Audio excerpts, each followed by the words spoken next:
Good evening, all, and welcome to the Tactical Devils. I'm your host, Jarvis Cocker, and with me tonight, as always, I have Stu Woolley. I see a lot of people are in the house already. Stu Woolley with his coffee, decaf, something. And no, it's full blood tonight, full blood. Yes. Oh, that's fantastic to hear. And I see we have a lot of people already tuned in the chat. We have Wolps here. We have Neil Driscoll comes in with a good result for United, or not. I did watch the game every time I watch United always lose. Okay, yeah. Danny B comes in, big up crew, and yep, who else? We have Wolps here, Nathan Lee Lewis, he comes in and say, I love Bruno. And who can't love Bruno on a day like this when he scores a wonderful, wonderful free kick? That was a fantastic free kick, I would say. And yeah, who else is here? Let's see. We have the Vootinator coming in. Evening all. Heaven looks like a player. Yes, he does. Heaven looks really good. And who else? Let's see. And we have Dan P. He said, agree, poor to leave so many immobile player on for that long. Early subs and may have won. Still number 2 consecutive league wins. Still no 2 consecutive league wins. Yes, that's seems to be a problem for us. But okay. We played against Arsenal. They won 7-1 last game in the Champions League against PSV. They are on a high. We are on a low.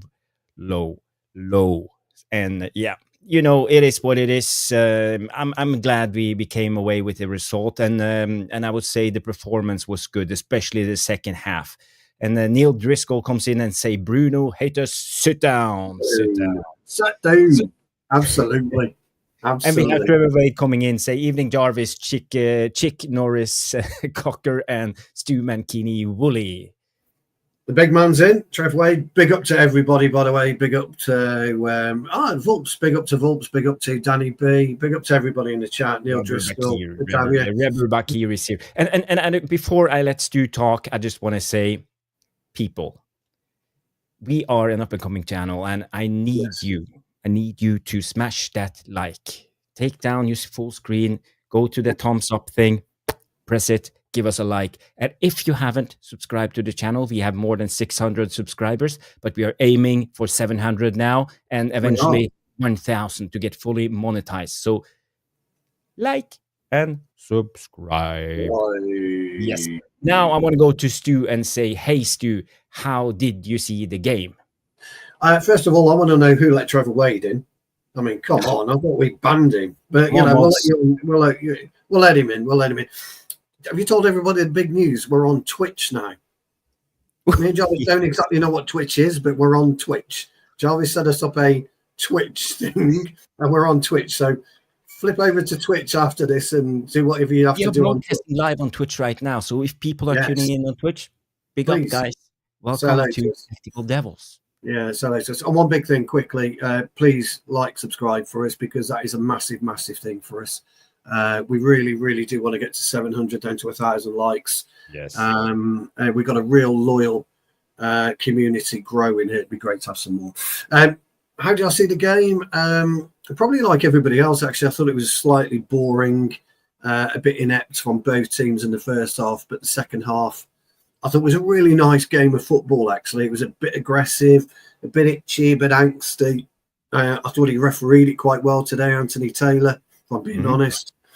And I thought the whole essence of what Bruno's trying to do, Amorim is trying to do, was kind of showing through again in today's performance. But I think, as we've always said, Jarvis, the old devilish tacticos are spot on once more. Legs, legs, and legs. We had too many tired legs, too many slow legs, not enough youth and exuberance on the pitch in the final 15 to 20 minutes, where we could have maybe gone and overrun Arsenal, because Arsenal are having to push and push. Liverpool needs 16 points or whatever it is to win the title from here on in.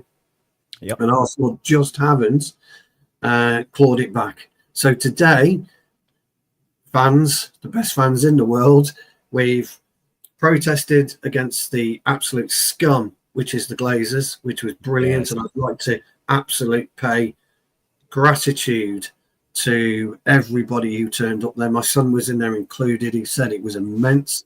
Jarvis and Mick Ruby did a show earlier on today to do that. But on a pretty sad note, we've probably opened the door further for the Scousers to win their 20th league title. But I tell you what, I didn't really care about today's game too much, if I'm being honest, guys, because I wasn't quite sure what to expect, and my expectations weren't great.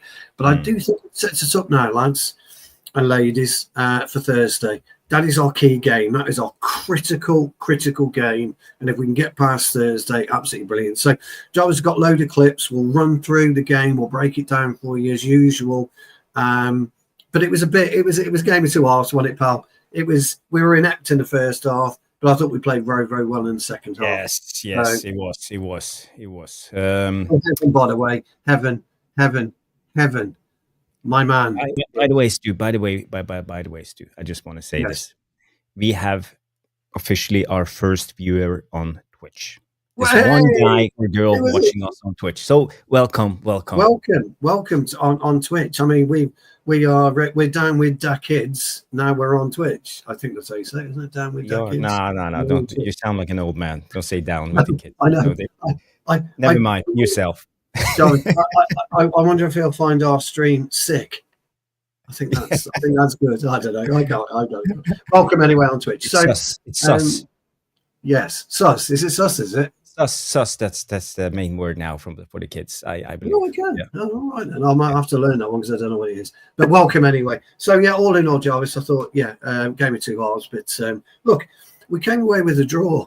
A lot of people were afraid of what Arsenal were likely to do to us today, and it just didn't happen. So credit where credit's due. Let's just keep going now. Let's push on Thursday. We need more legs. Yeah, sorry. Yeah, we need more legs. Hey, Volks is coming with. Here we go. The poor viewer. That's Peng. Volks, you're going to have to tell me what Peng means because I have no clue what that means, mate. So, but I do like it. That's Peng. Oh, yeah, France coming in, big up. France, he comes and said Bruno should have scored at last minute. Yes, that was a brilliant play from Raya, but what a play. And I was on the edge of my chair then and my seat, and I was screaming, and the ball didn't go in, but it should have been a goal. The Superfly guy is in the house too. Yes, big up. Apparently the calls say that if it's something cool. That's Peng if it's something cool. I'm going to have to get on to my 16-year-old nephew and find out, because Jake is 24 now, so he's kind of. So I'll have to get to the 16-year-old. I'll get a list of words for the next show, Jarvis. I'll wear the cap back. I'll get a baseball cap and wear it backwards. Yes. We'll try and slang it up. Udofia comes in and say most of our goals have one way or the other been connected to Bruno. Yet Amorim isn't playing to Bruno's strengths. He's either playing as a mobile DM or either side of the striker. We could be better. Okay, that's an interesting observation. Yeah. But I think Bruno was quite good today. I think Bruno's work rate is through the roof. How much he runs, how many meters or yards he put down every game, and he constantly works. So I gotta give it to Bruno.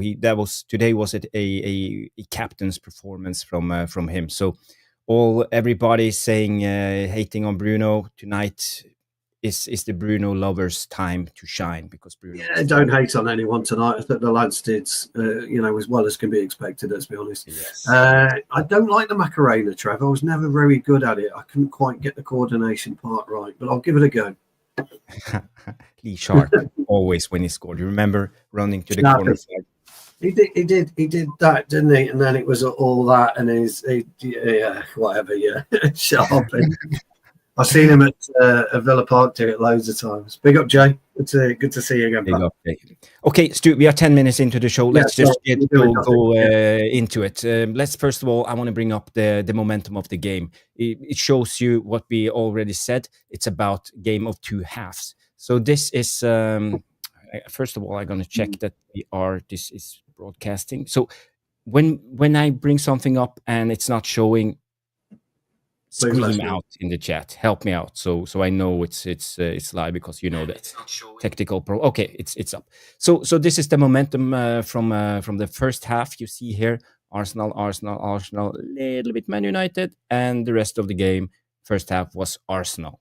So we had 2 counterattacks in this first half, and we had some, I will call half chances, but at least we got all the way from our 18-yard box line up until their 18-yard box line. So we had something, but we had nothing as a momentum. We didn't play as a team. We couldn't break them down. It was all counterattack from us.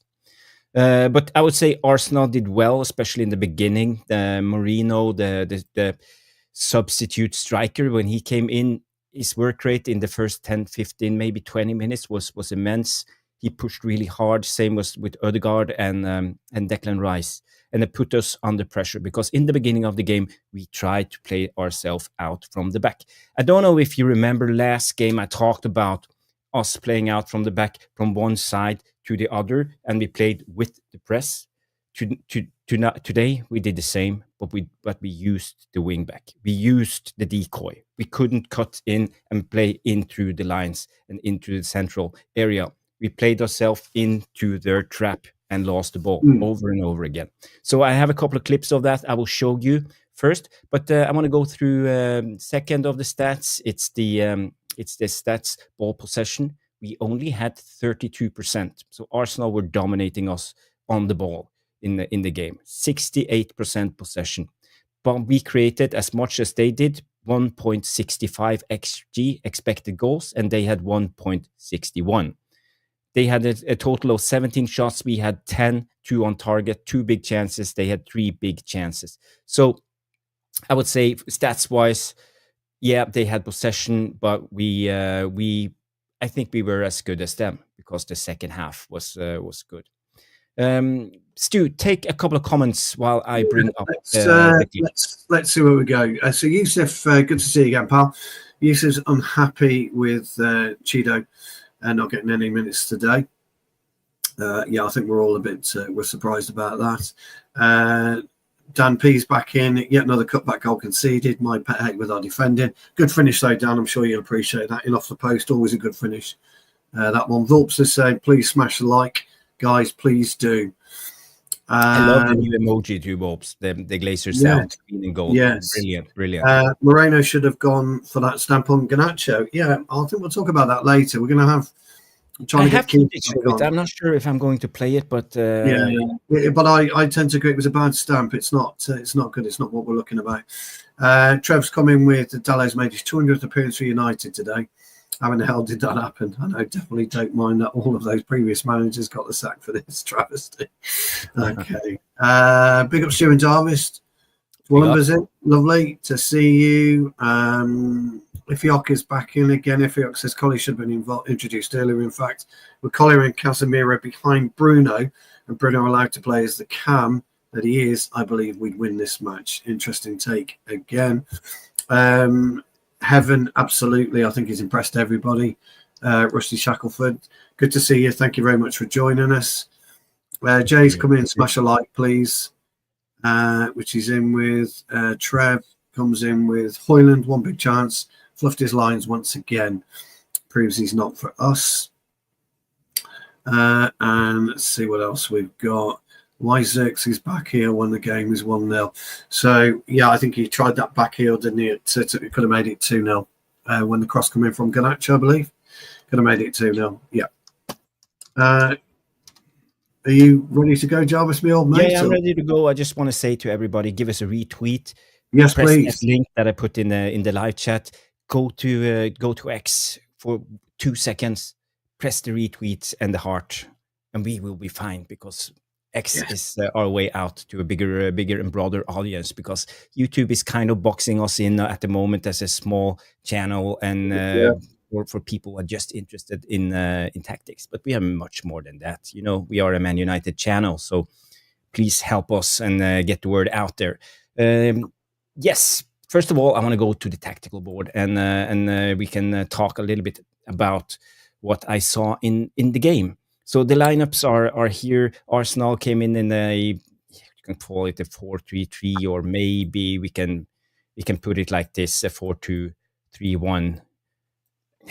maybe. But that's their formation. But they are very fluent, and in the first half they played more in a 5, and you had those two guys, and they were inverted for California. California. So most of the game they operated in a 3-2, an MW formation like this almost. Or some of the time it's like this. It's like a 3-2-4-1. But these are just numbers in a way. But I would say what went good for them in the first half was, I think Ødegaard was really dominant on the ball, and Declan Rice was really good in his press play, how he anticipated where the ball should drop down, and he won the second ball, so they kept us under siege. Merino pressed really well. He pressed us from one side, and he kept Onana in check, so we couldn't use Onana when to play back, so we were forced to play the wingback, and then they trapped us. So there was a lot of things going on in that first half. But the first clip that I will show you is about what we talked about last game. It's about when we play from one side to the other. When Mazraoui played the ball to the Ligt, the press comes, and he plays the ball further to the Lindelof, the press comes. When he pressed the ball further, the press comes, and we were forced to play the ball out. But what I like, and what Amorim likes, and what he did in Sporting, was to cut the ball back again and try to find someone, the number 9, the number 10, or the number 8.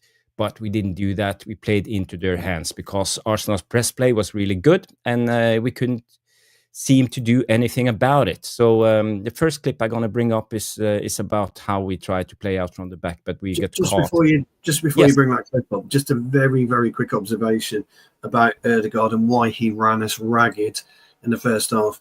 And that is because Eriksen and Garnacho didn't play at the width or the inside as strongly as they should have been doing. So what I mean by that is Trossard and Rice in particular were standing static around Casemiro and around Bruno, and that was allowing the space for Ødegaard. And they weren't really in your face pressing. They were zonal pressing just in and around 2, 3, 4 yards away. And that allowed the space for Ødegaard, as you quite rightly just put in there, Paddy, which is where he did his most of his damage. And you've got, and that's where he did it. He did most of his damage in there. Now it's purely by not by anything but zonal pressing. I just wanted to make that point. That's a good observation, and I also have a small clip on that exact situation about Ødegaard's movement and how we lost our marking on him. So, but first of all, I want to say hi to Johnny K, who can come in and say, hello, lads. I hope you're well. Good performance. I thought today we battled hard and showed character. Unlucky not to win. Yes, I think you summed up the game brilliantly there, Johnny K. Good to see you, my friend. Good to see you. And guys, girls, if you just tuned in, remember to smash the like. We need those early likes just to get YouTube to push us even further. Yes, and Jay comes in and say, I wish we got Ødegaard. He's such a talented player. Yeah, I agree. Brilliant player. I was all Ødegaard FC before he came to Arsenal, but after that, it is what it is. But he plays for the Norwegian national team, and he does really well when he plays for us. So 33 likes so far, Jarvis. 33 likes. How many we got on YouTube as opposed to Twitter? 33. Oh, we have 34 guys watching. So almost 100%. That's brilliant. Thank you. Keep one 007 agent in the house not liking the channel. Oh no. Yeah. Give me 005 then. Yeah. 007 is our top agent. 005. 005. Okay, so let's go to the next clip. I'm just gonna check that it shows on my phone before we go forward. No, or is it? Yes, we are live. Yes. So here you see us trying to play out from the back. You see Lene Yoro on the ball, plays it back to Onana. He plays out to Lene Yoro again. We're in trouble. You see here Ødegaard very, very energetic in his press play. Lindelof uses Dalot. We are under pressure. You can see here. I want to go back a little bit. You can see here that we are trapped. Yes. Dalot is trapped. There's nowhere to go. And he tries what he shouldn't have tried. In this instance, you should just I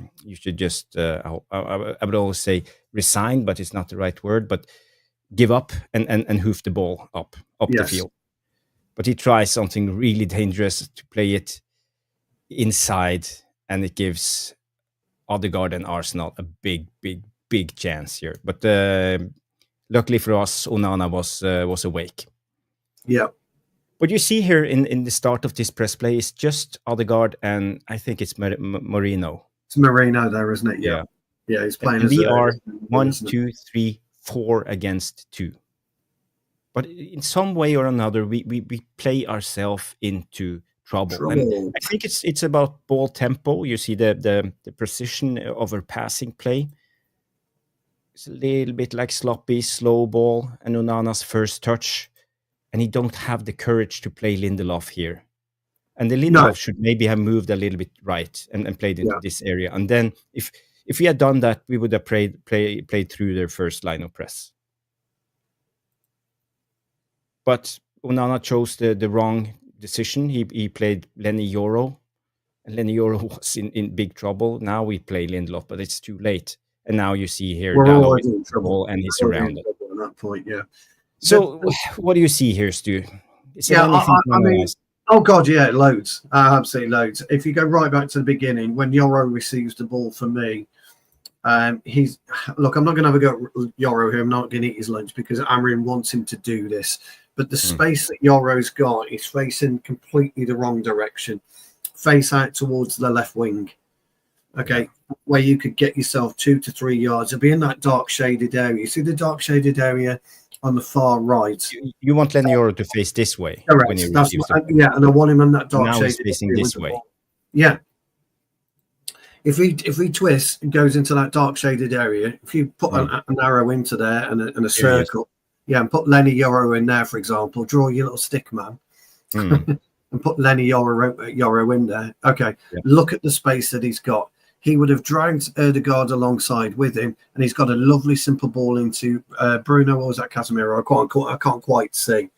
That's how you get Bruno out. is here, Casemiro is here. Casemiro. That's how you get out of that position very, very easily and not difficult. What he's done, push the arrow back to Onana. What he's done there is change Ødegaard's direction. He's changed his pace completely. Exactly right. A nice little U. Ødegaard's thinking, I can't believe this. If I'm quick, I'm going to pressure Onana. Onana's going to make a mistake. How many times have we seen Onana make a mistake under pressure? A lot. Yoro then has got no choice but to edge towards our byline to receive the ball back, by which time it's all over. So one simple ball by Yoro, one simple run by Yoro into that shaded area eliminates everything you've just seen. And, Jarvis, it still does what Amorim wants to do. You're still playing out from the back. Look where you're. Stop it there for a sec, if you can. Just look. I know you can't really see, but just look where Yoro is to where he was. Look at his position from where he is now to where he was. It's criminal, Jarvis. Absolutely criminal. Because he didn't receive the ball, push it to his left. We always say the diagonals is the best way to gain space in football, don't we? Always. And it is. It's always the best way to gain space. And he didn't do that. And as you quite rightly pointed out in your analysis, bang, bang, bang. 4 players around you. We're just into a world of pain. 5 players surrounding him. So good. I'm impressed by Arsenal and how their press play is. It's really good. But we should be able to play ourselves out of it. We play ourselves into trouble. And this finer details is Yoro, it's Onana in his first pass, not choosing Lindelof. Maybe Lindelof should have moved a little bit more to receive the ball. So in the beginning, when we were trying to play out from the back, I think we played ourselves into trouble. Guys, how is our sound? Because I think the sound was a little bit wrong. You're on mute. Your sound's having that issue again. Okay. I will tune out, fix it, and come back.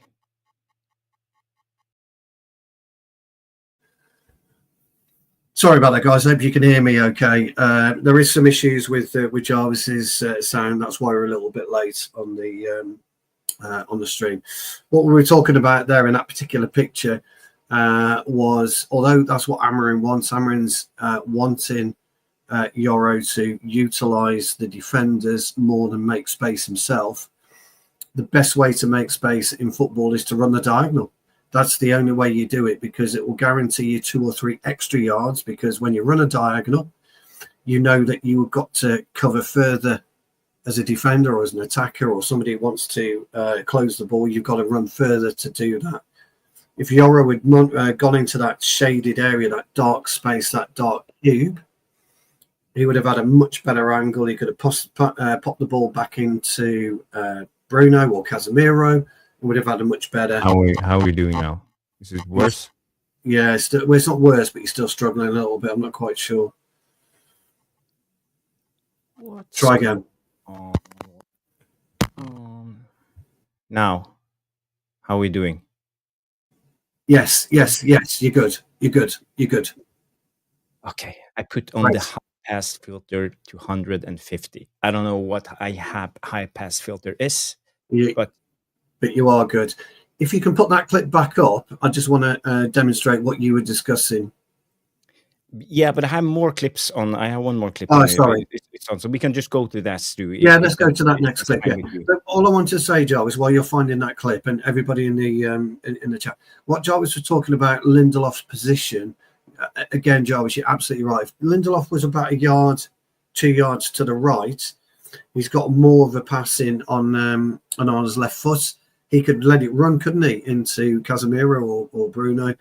Perfect. It's this position here. Perfect. Yeah. If Lindelof should have moved into, I would say, the edge of the shaded box. He needs to be the edge of, that's exactly right. He gets it, and he's got something. He's got something for Onana to play. So that's the only bit I just want to mention, pal. Yeah, but I have to say, first 10 minutes, Lindelof was a little bit shaky, but he played himself into the game, and he became better and better through the game. So yeah, I think Lindelof was good today as the central defender. Yeah. So just a couple of comments while you're getting up the next. Is Jarvis a DJ scratching? That's what they're saying, and they sound like it's scratching. That's it. There you go. And Trev Wade's me old mate. I've allowed him back in. Stu, now we got rid of Jarvis. Let's have a proper stream. I've allowed him back in. Your sound's much better, guys. Lindelof, Trev. Yeah, Lindelof had a good game. In fairness, he did. Jarvis is absolutely right. I thought he was quite poor for 10 minutes, but I think he played his well into the game. Yeah, well. He gets stressed out when he's put on the pressure. He panics, doesn't he? Panics, panicked, and he's not up to the tempo of the Premier League yet. But I think he can come good. And Lindelof is one of our better ball-playing centre-backs. He's good with the ball. Yes, he's a ball player. I'd agree with that. Yeah, I'd agree with that. Yeah. Next clip will be a quick one. Not much to analyze. The ball comes from the Ligt up on the right. We are good. Back to Lindelof. We're good. Lindelof plays the ball through Lenny Euro. Yeah. But in this instance, we just play into trouble because we play Dalot here, who is trapped and is forced to play the ball up to the line to Eriksen, but we lose the ball. So again, this is not this is not Amorim's football.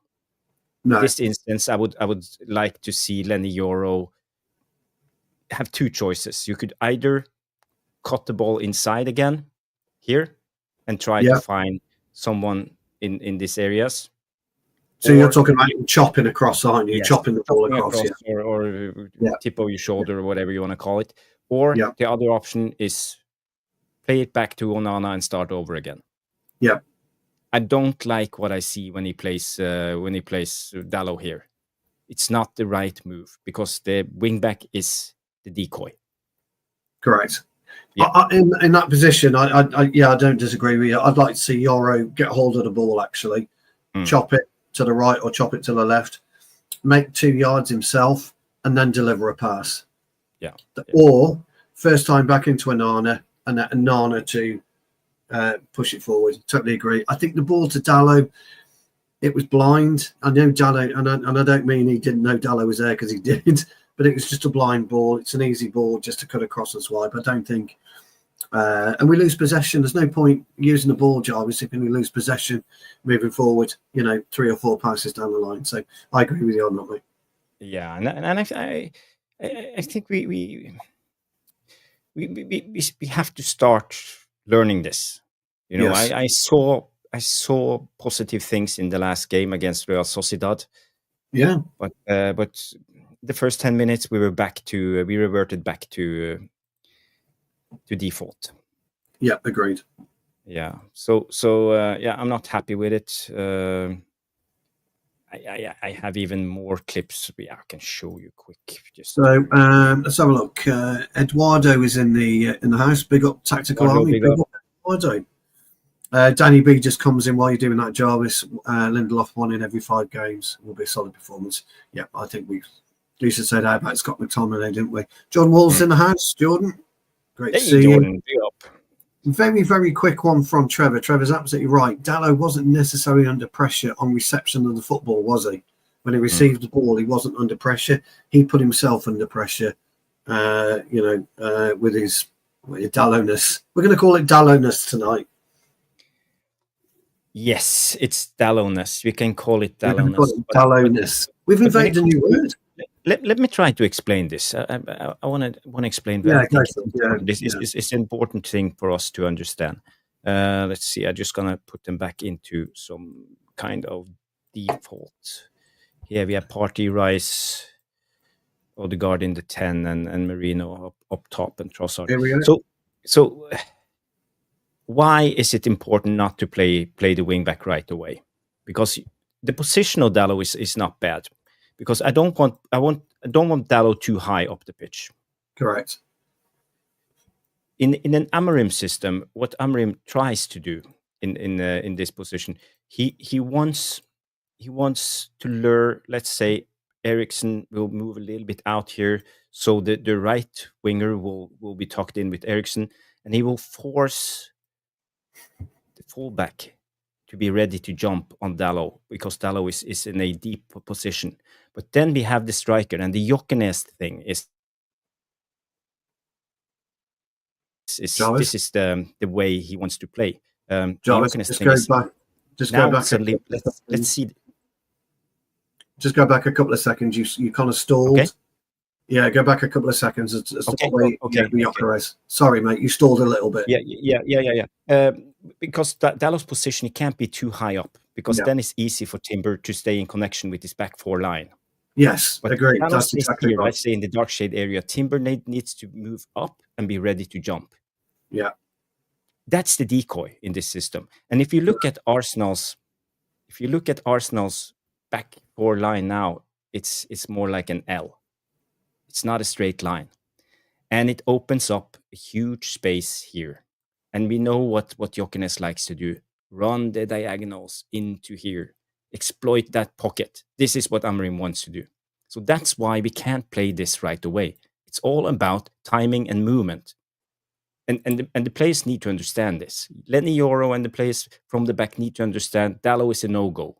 If you can't reach someone centrally, you have to go back to the goalkeeper again and start over again. May I just interject very quickly, because I want to point out what you're talking about with Yoro. If you put the ball at Yoro's feet, leave Xerxes where he is, then push Xerxes into your Gyökeres area. That's it. Push Yoro slightly further up. There he is, Mr. Martinez. What did Mr. Martinez do prior to his injury? He's virtually in that position where he is. Exactly right. All I'm doing now is elevating your point about what you're making. But I just wanted to make that point, because you've been banging on about it for months, Jarvis. No, you have. I'm just saying you have.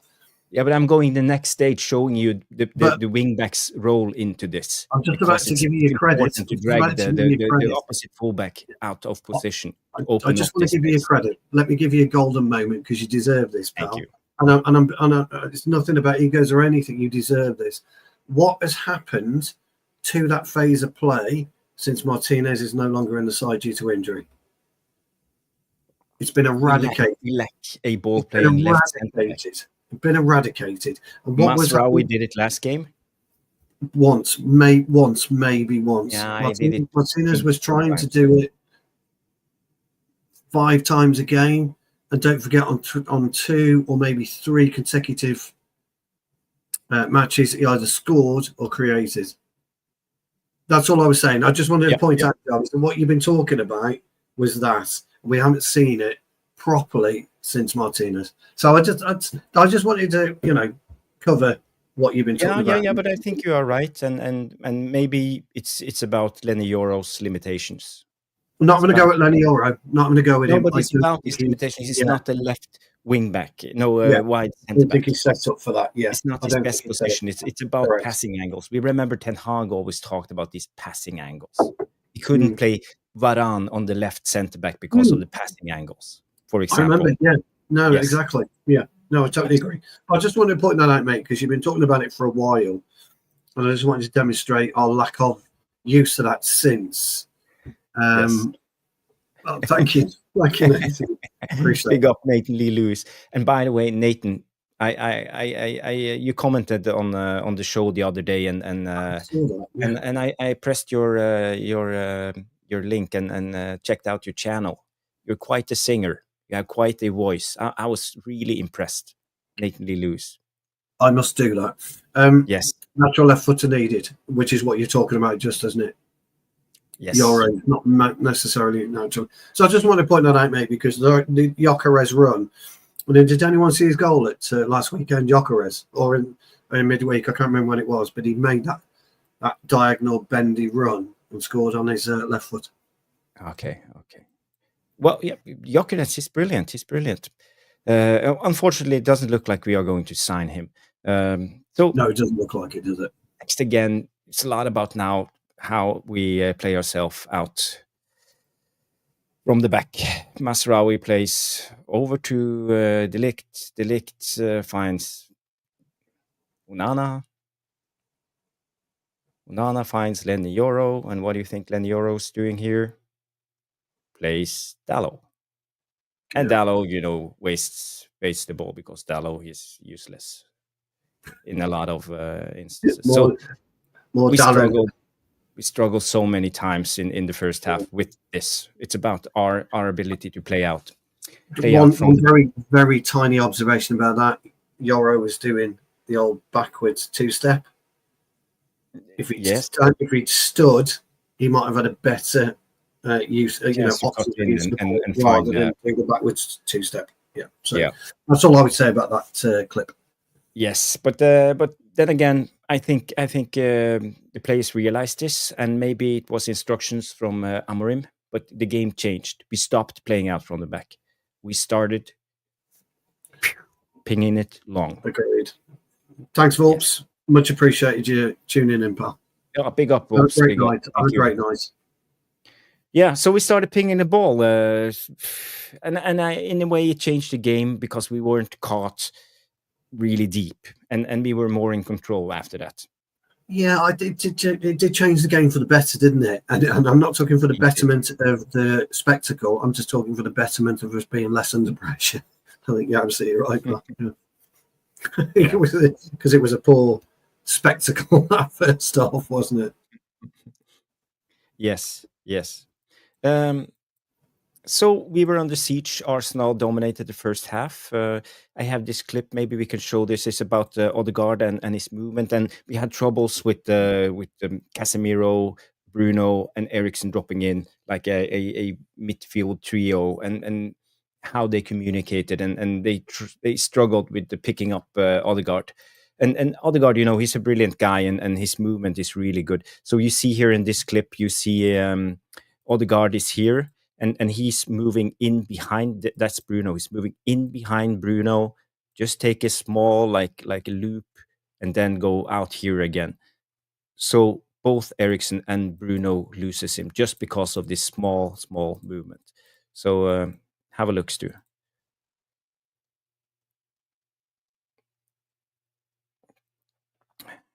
See here, Bruno thinks he has control on Ødegaard now, and he's just like blocking the passing lanes. That's how he's marking him. Moves up a little bit. Arsenal is going back in again.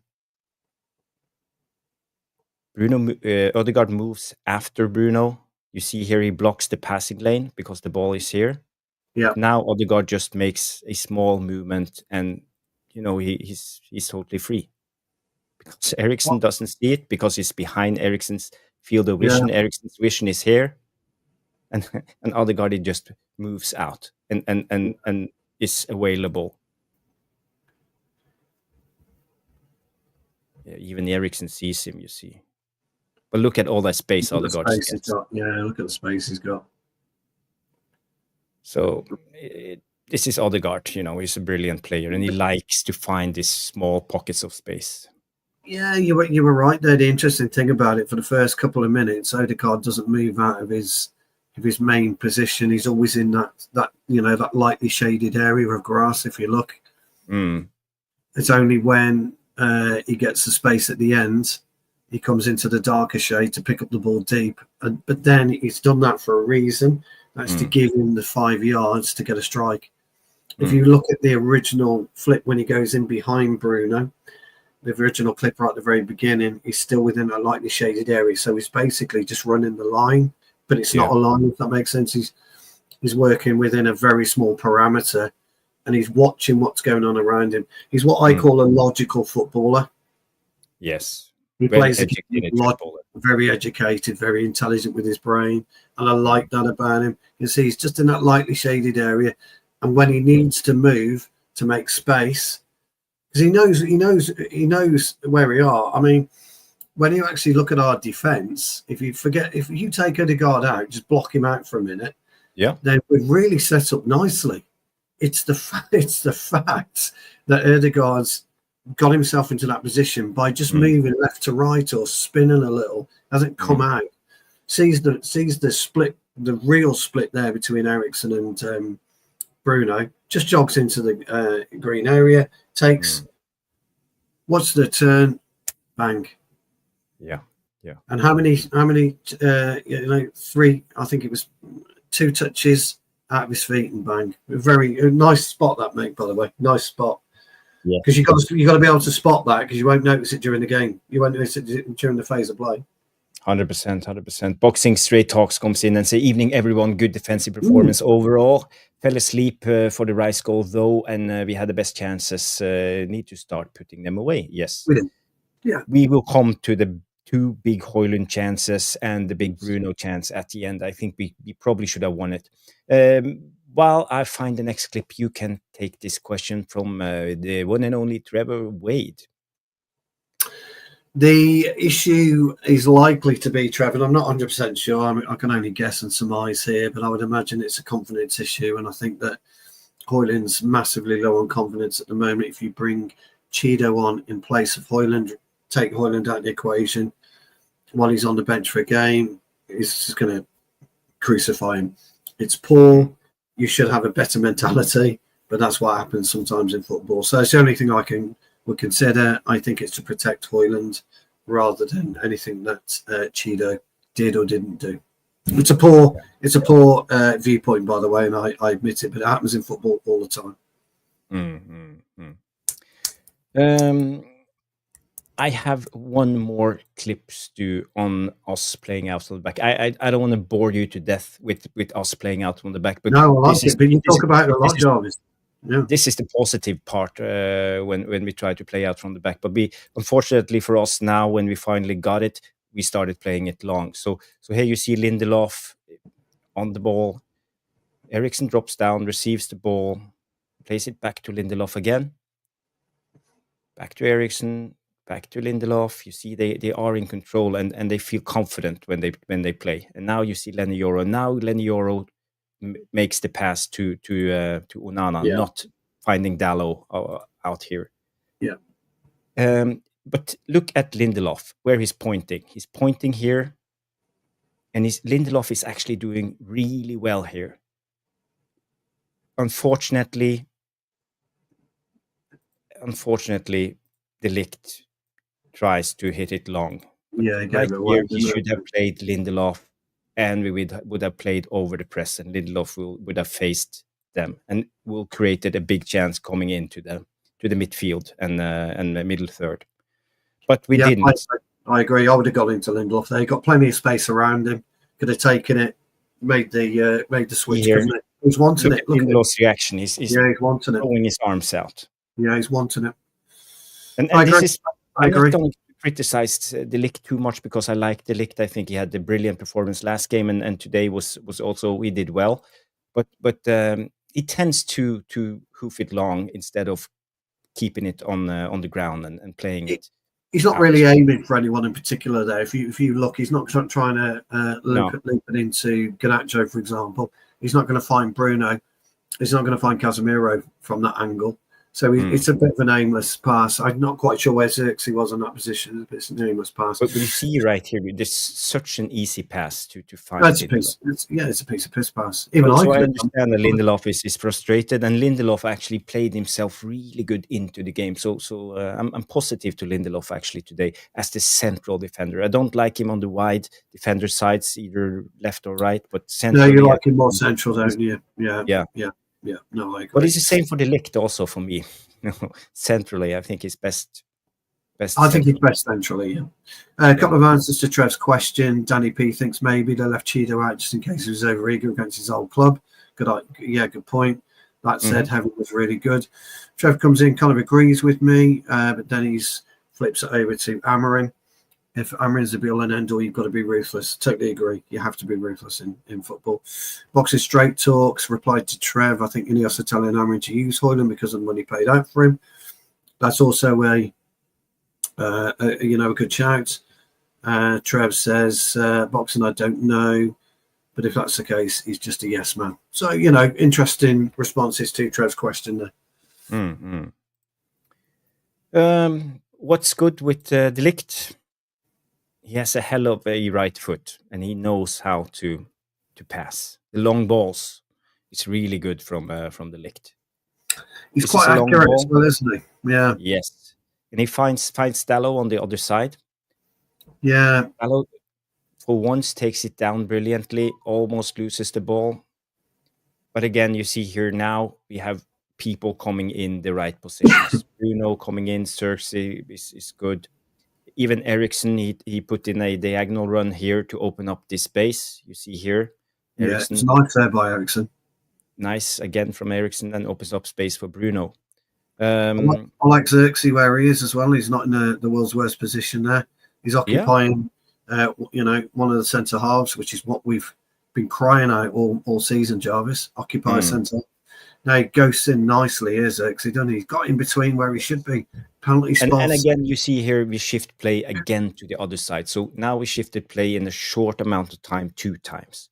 And defending against a team that's really good at shifting play from one side to the other side, it demands a lot of running.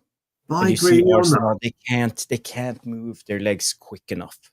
No, and I do agree with you on that one, pal, but I want to point something out here, and maybe I'm being overcritical, but if you go back to, say, the middle of the video, just watch Xerxes' movement when he releases the ball, watch his movement, and I'll tell you, and I'll show you where I want the ball, because... When Eriksen shifts to the other side... Yeah, look where Xerxes is now, just circle Xerxes. Eriksen nobody can tell me Eriksen doesn't have the skill to drop the ball right in the middle. Xerxes, so you want him just to cross it? Yeah, he's got a free header, bang. You can't tell me, Jarvis, he hasn't got the skill. But again, I think Garnacho was on fire today, so... No, he was. But sometimes you got to risk, haven't you, in there, But, Anyway, it's just me. If it's up to me, I'm not the biggest fan. I don't like us just crossing for crossing's sake. I know you don't. was up against 2 or 3 defenders, and the probability that we are going to create something on that cross is really small. So I think it is, but we've got to try and work that, because if Gyökeres is in there or Osherman, they're going to be demanding that ball in between. They're going to want that nice little ding, bang, get in there. We've got to try this. We've got to mix it up. I do take your point, though. I did think you're right about about Garnacho. And I can see what you're saying. And you're on about spreading the play. You're on about tiring legs. You're absolutely right in everything that you're saying. I would just like to see a little dink in, because Xerxes got the power. He can really get his neck. And if Eriksen gets that right, I think Xerxes scores. Yes. I'm not saying it's an easy ball, but it's a difficult cross, pal. This is the next clip is a super wide angle. Nice. I don't know if you even can see anything, but you zoom in on your phone, you will see it. It's Onana playing long against Garnacho again, and no, I think it's Mazraoui who moves up, and there's a duel, and so it's a long ball here from Onana. So Garnacho is the first one into the duel, and here you see Garnacho. It's Garnacho. Yeah, and he goes directly on goal and he gets the free kick. Yeah, so he was nice, positive, wasn't he? There, long ball. He was nice there. He took the ball, attacked like we wanted him to do for a while, haven't we? We just want to just attack the space if he can. Yes. Yeah. So it's area 14. Then again, go into area 14. That's the danger area. And what happened next? We all remember it was the free kick goal. So let's just look at it, because it was a beautiful free kick from Bruno. I'm just gonna put the playback speed down to 0.25 for us to really have a good look. Sometimes you know that last angle that you showed, although you can't actually see the personnel in terms of who they actually are, it doesn't half demonstrate how fragmented a match can get in real time and speed. Do you know what I mean? When we always talk about, don't we? People talk about positional play. People talk about systems in particular. I'd love for people to demonstrate where the system was in that particular piece of footage. It was brilliant what you were saying, but we always talk about evolution in the game, don't we? How a game evolves. More direct, more long balls. It's not about passing around for passing sake. Yes, that's right. And how the game evolves, and then how you have to go out of position occasionally to do what they do. So it was really good. But I'm glad you brought this up, because I was going to ask you, can I ask you the questions on this? Yeah, please. Yeah. First and foremost, what do you think of the Arsenal wall? Because I quite like it. There was a bit, I want to ask you about that. Secondly, I know you're going to talk about David Raya's position anyway, and so you should. And thirdly, do you think the ball was struck with pace? I didn't see any pace in it. I saw accuracy. And so those are my three questions: the wall, Raya, and the strike. Sorry to put you on the spot. The ball looks quite good, but I heard the commentators talked about the distance from the ball to the wall. That was more than I think it was 2, 3, 4 yards extra. They think it was about 11.7 yards, don't they, or something along those lines. Yes. So it makes it more difficult for them because if the ball was in the right distance from the ball, they would probably blocked it, because you see when the free kick goes, it goes right over the head of, I think it's Declan Rice, the guy who's here. So let's just play it, and you see David Raya. We put 2 men in the block. It's Casemiro and Xerxes, just to block his angle. That's right. Viewing angle. That's quite smart from us. And it's not struck with really pace. It's a funny one. I mean, it's a brilliant free kick, but it's a funny one. There's a couple of things I saw about it. Yeah. First of all, if you look at the wall, it kind of veers up. So you got the tallest to the right, and it goes slightly down. Slightly. Do you notice? It's only very, very faint, but you'll see if you draw a line. So that was quite clever by Arsenal. So you put the tallest on the end, and in an effort to stop the ball. In terms of where Xerxes is, I'm not sure. And I think Taylor's looking more at that, because I think he's looking for the possibility of a penalty. Not so much the distance between Bruno and the wall, because as Trev says, it was actually 11.2 yards. And thirdly, Raya, was he caught out by Bruno and the speed at which Bruno took the free kick, which I don't think he was, because it was quite a time, wasn't it? So Raya was never going to get there if Bruno had got it to the far right, as we can see the far left, the far left of Raya. So I think Raya was out of position. I think the wall was very cleverly constructed. I have to say, it almost looked like Bruno hits here, right over the shortest guy in the wall. Yes, he does, because he can't go. If you look at Rice, and that's exactly where the X is exactly where I think he goes. I agree with you. I think he's noticed that, which is why I asked you about the wall. I wanted to ask you about the wall for that reason, because Who is that guy? It's is it Trossard? Yeah, it has to be Trossard. Yeah, no, because it does kind of go up to the tallest player. So, and he's really struggling in the wall, isn't he? They're pulling him down because he can't actually get there. Walls are, people think, the reason I asked you about the wall, Jarvis, and I just need to tell you this quickly, from a defensive point of view, people always think a wall is just a group of guys put together. Just that's all. But it isn't. It's sometimes scientific. On this occasion, it's quite a scientific way. But I think Ray was, if Ray had been in the middle, Bruno doesn't score. But anyway, I don't care. I just thought I'd mention it. It looks a little slow, Raya. I don't know why. Well, look, the other thing is, he needs to take one extra step behind the wall. Yeah, and the other thing is, look at the height. Here. Yeah, look at the height. Ball 2, and then on the third he jumps. Look at the height of the ball when it actually hit the net. It was, look at this way in top corner. No, it's not. But I don't care anyway. It's a brilliant goal. It was a brilliant goal. The ball is here, but Raya takes 1, 2, and the third step. The third is his spring, isn't it? Yeah. If he'd been across the yard, he would have covered it. He would have saved it. So I don't quite understand. So I just wanted to ask you about that. Sorry, mate. Yeah, it was a good strike from Bruno, and us being up 1-0 at that point of the game was kind of a steal, but But did you notice Ødegaard had a free kick from almost the same position in the second half? Yes, and I think it was the Ligt who apparently took down this young guy. What's his name again? On Arsenal that came on. Lewis Skelly. Lewis Skelly, yes. The one where he dived. For me, he dived. Yes, he dived. Yeah, of course he did. Yeah, of course he did. Yeah. It pissed me off in Norwegian TV. The commentators was, that was clumsy by the Ligt, and clear free kick, and they saw it in repeat, like really slow motion, and real free kick.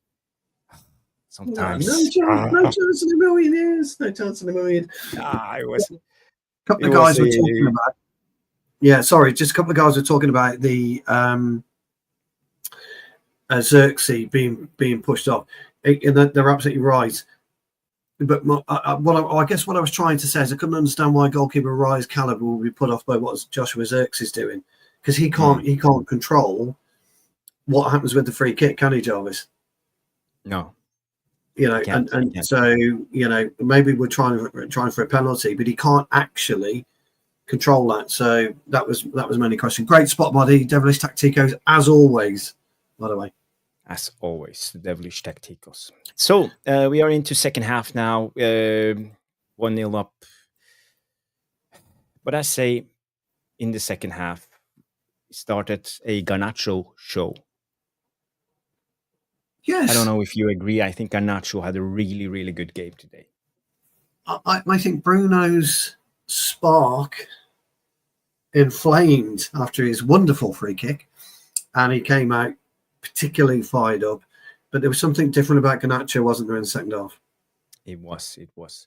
And if you go to the tactical board, I think you all know there's something off in what we have seen earlier. It's this guy. He's on the wrong side. He usually plays here. And when he receives the ball, he cuts in and shoots. And shoots and shoots and shoots and so on. But now when he plays on the right, with the right foot, he was almost forced to run down and cross. And cross, and cross, and cross, and cross. So suddenly we have a creative player in our team who can actually do something and not try to be greedy and do it by himself. So I would say I would give this to Amorim. Really good from Amorim just to actually understand and finding out a way to utilize Garnacho at his best, because he's probably talked to him a lot of the times and said, you have to pass the ball. Garnacho, pass the ball, 100 times or 1,000 times. Garnacho's ears are filled. Wonderful Portuguese accent, Jarvis. Brilliant, mate. So what do you think? Do you think Bruno Amorim did this on purpose because of this? I think he has. Yeah, no, I think he has. I think that little starting box where you pushed him was right to an extent, but he did play. He covered both areas quite nicely, didn't he? He covered almost that final third at the bottom, as we can see it of the pitch, quite nicely today. But when he got the ball, what I noticed was there was a better intelligence about his thought process than there's been in a long time. And I think what it did, it allowed Mazraoui, if you noticed in the second half particularly, a more of a freer role. Mazraoui got in twice, if I'm not mistaken. He did. At least one. I'm sure he got in twice. And so I thought that was... oh, sorry, I didn't realise that. Hey, Rushy the legend, and Rushy the legend. He was at the protest today. There you go. I'll put him over my other glasses. That's rubbish, Jarvis. Rubbish. But there you go. We need Jarvis. We need a jingle. I know you're busy during the day. But we need a jingle.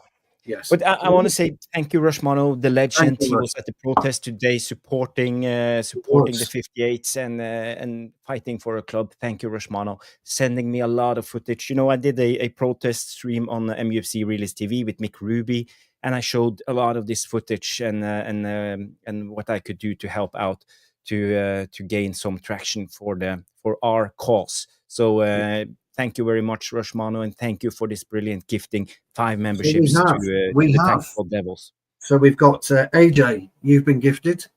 AJ, if you're watching today, Wonderlands has also been gifted a membership. Vic1 VIK1 has also been gifted a membership. Alistair, I love that. Alistair Sinclair. He's been gifted a membership. We like that, Alistair Sinclair. I'm in real trouble here now. Oh, Boxing Straight Talk, my man, boxing. You're in. And Thomas. Nah, he was the last one. Svedanis. Thomas Svedianos, the Swedish guy. I needed my old mate Jarvis to bail me out there as always. But big up to Rushmano and welcome to all of you who've been gifted a membership. That's absolutely mint by our man. Thank you. Yes, and he says it was a great protest. Thousands turned up. Great turn up. And we've had a bit of extra good news as well. 611 subs. We are getting there. Really I saw the footage. That Mick and Jarvis, the Rushmano had sent in as well. It was absolutely brilliant. I was looking out for my boy because my boy was in there somewhere. But if you didn't hear the stream or didn't watch the stream, go and try and rewatch it, because there was a poet on there by the name of Jarvis Cocker, and he recited some lyrics from the Manic Street Preachers. If you can tolerate this, and he didn't sing it; he just recited. So go and watch that. Go and tune in. Give that stream a like, because it's a protest stream. got to get behind the likes. Please do that. Please like and subscribe to us as well. But yeah, that was a really good stream the lads put on. I was waiting for a couple of people, and I had it on in the car and on my phone. So absolutely. And J United comes in and say Rushy is an absolute legend, and he's extremely important chief mod of the channel. Yes, he's the chief moderator of the channel.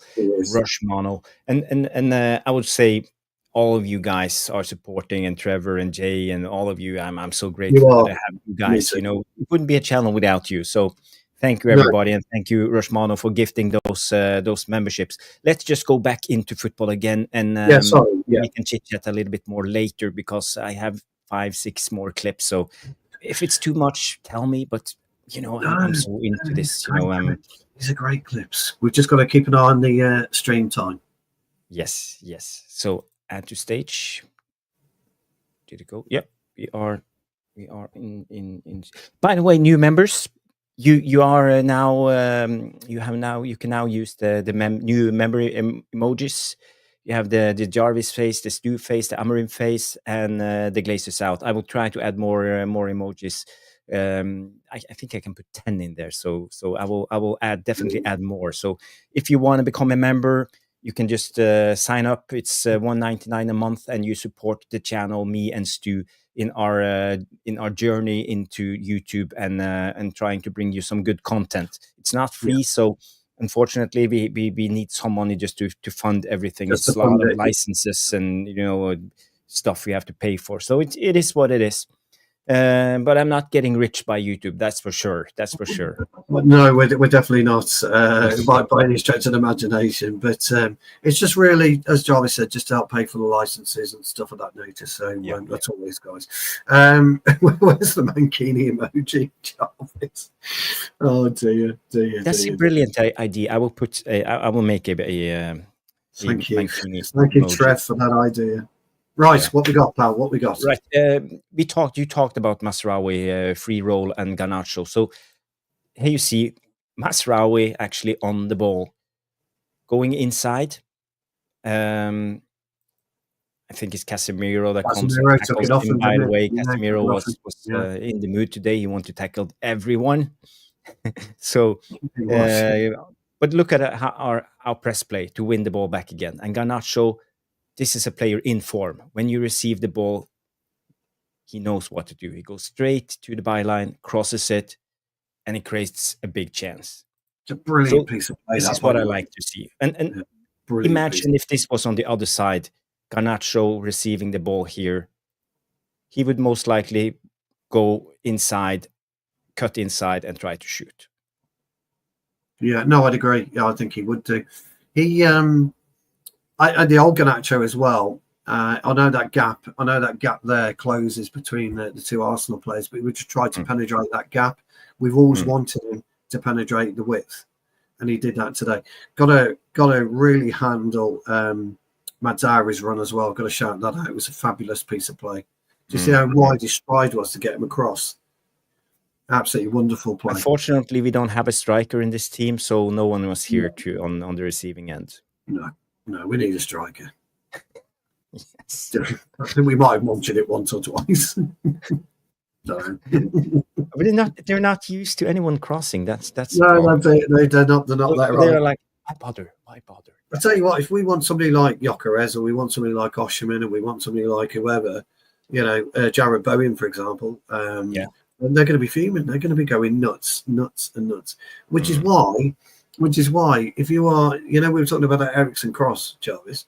If you're Xerxes and you've made you've been talking about it getting between the two centre halves, and the ball goes way over your head, you're thinking, well, I'm in the box, so I can't win. So I don't know. One of those, pal. One of those. Stu, I just want to say, when it comes to the vote, we have 41 votes. Smash the like and subscribe to the channel. Yes for Stu. Yes for Jarvis. Excellent. You have 56%. Well, hey, thank you, guys. They felt sorry for me because I only got one vote last time. Actually, there was a comment, and I meant to put it up. I'll have to see if I can find it, Jarvis, so you carry on. But somebody put quite nicely, kindly, it's unfair for us in the chat. So I vote for both of you. So that was quite nice. Say again?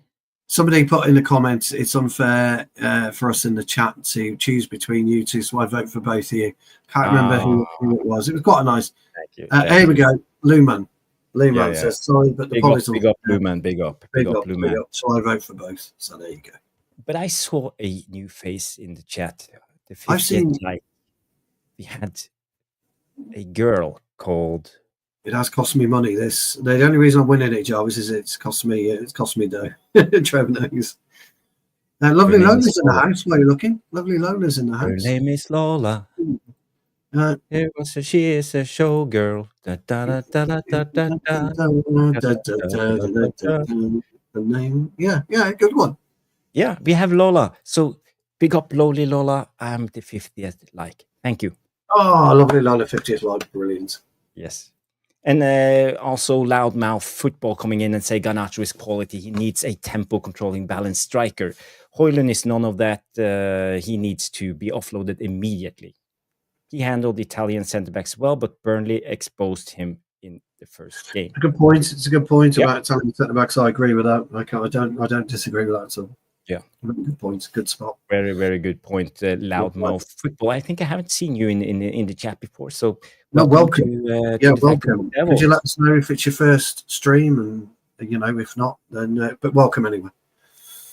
Welcome. Yes. Well, easy. I tell you what, Trev knows. He knows two of the highest order: Frank Sinatra and Dean Martin. So we're not quite part of the Rat Pack, but we were close. We need a bit of Sammy Davis Jr. Somebody wants to join us with Sammy Davis Jr. We have enough Rat Pack in Man United. Yeah, don't we just? Yes. Don't we the just? Rat Pack at Old Trafford. Boxing straight talk. When do I get my fiver? It's in the post. Thank you for that. Boxing straight talk. It's in the post. Oh dear. Yeah, that's it. It's cost me. Everybody loves Jarvis. It used to be a TV show. Everybody loves Raymond. It's now everybody loves Jarvis. What a TV show so you are like Ray's brother. What's his name? The big guy. Yeah, I'm the big guy. Yeah. What's his name? Oh, if you know the show, guys, Devilish Tactic goes. Let us know the game because I just can't remember. He was big. Yes. What was his name? He was a policeman. He was a copper. Yeah. Absolutely brilliant. Trev says, Trev's upset because I only offered him £3. That is true, Trev. Boxing straight talk goes in with the money. Here we go.